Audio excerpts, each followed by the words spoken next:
want you to imagine taking a walk. But this is not an ordinary walk.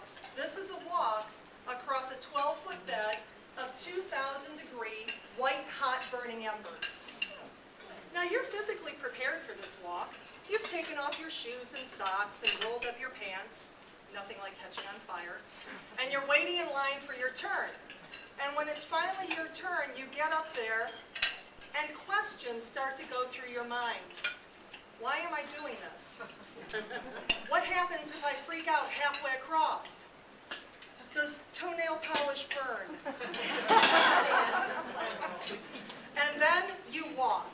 And at the end of the walk, you celebrate like crazy because you have just done something extraordinary. Something that very few people on the planet get to experience, okay, nor do they necessarily want to experience, but you've accomplished that.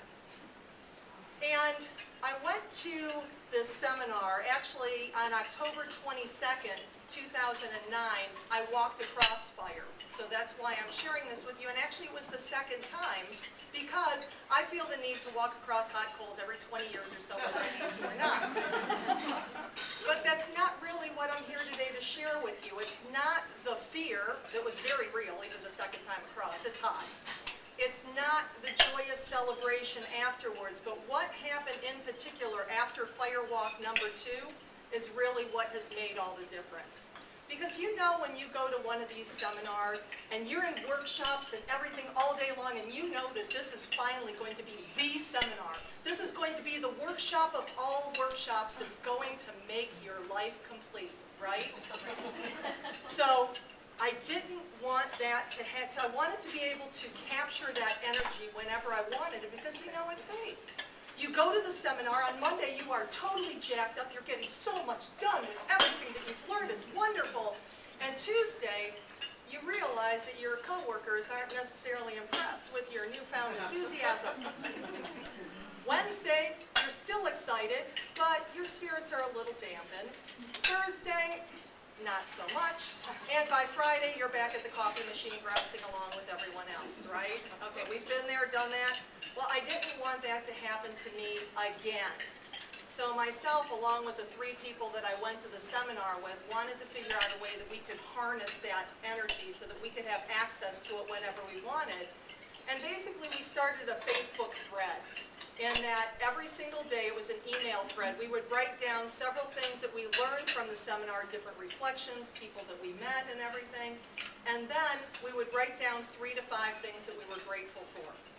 And as we got further and further away from the seminar, the daily reflections stopped, but the gratitudes continued because they had become a habit. And things started to change. Customers that I hadn't talked to for months started calling me. I had 2 deals that I had been working on for almost 5 years that closed almost effortlessly.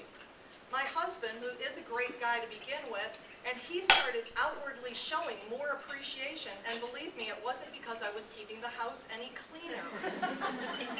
Everything was changing, and yet the only thing that I had changed was that personal practice of gratitude. So being in medical sales, I have to document every single thing that I say, just like you guys. Being in accounting, you're used to having to document things. Unless you're creatively accounting, then maybe not so much. So, I came across this book by Dr. Robert Emmons called Thanks. And he actually did a whole gratitude study. And that he randomly selected 3 people and he grouped them into 3 groups. The first group wrote down everything that they were thankful for every day. The second group wrote down all the things that bugged them, all the hassles and everything that they experienced. And the third group, the control group, simply wrote down what happened during the day.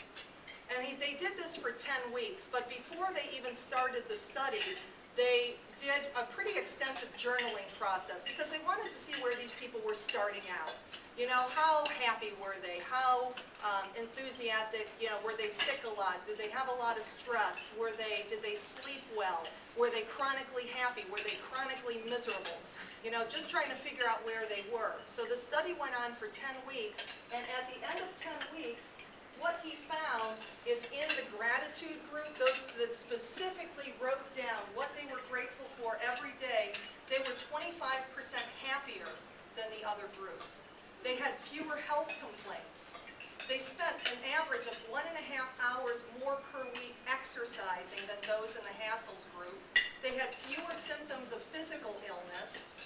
They felt more joyful, enthusiastic, motivated, determined, and strong than those in the Hassles group.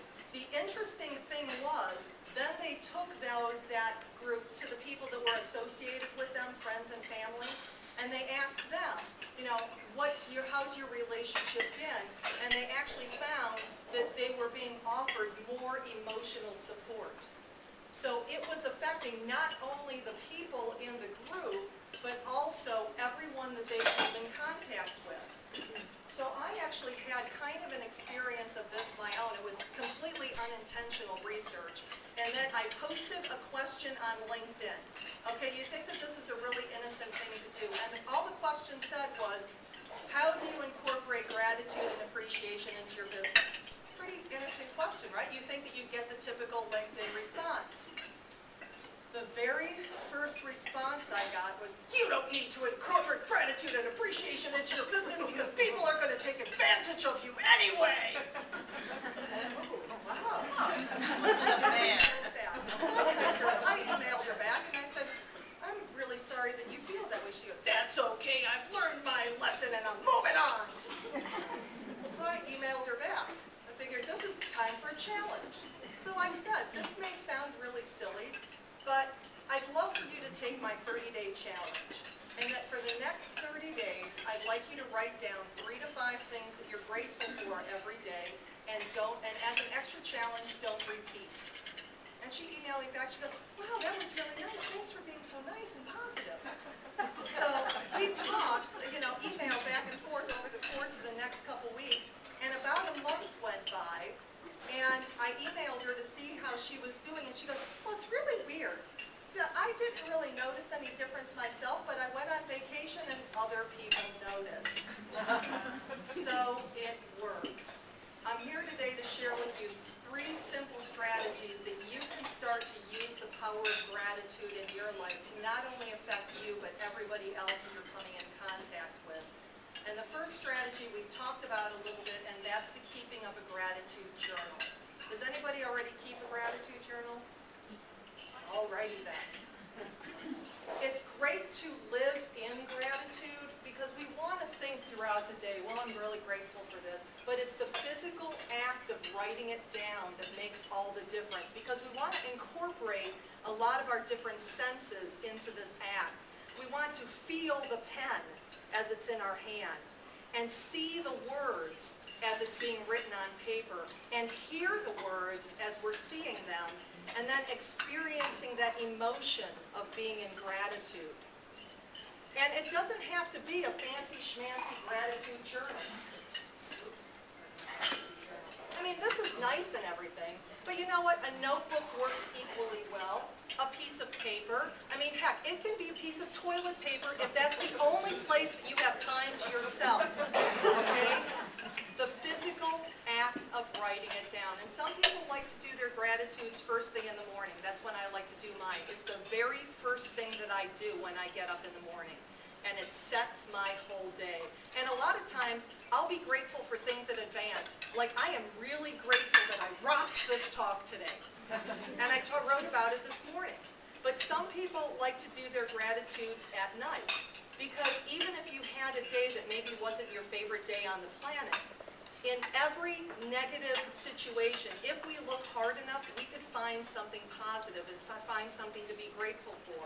So going over the day and looking at that particular lesson and trying to find one thing to be grateful for, it can actually put a whole different spin on that.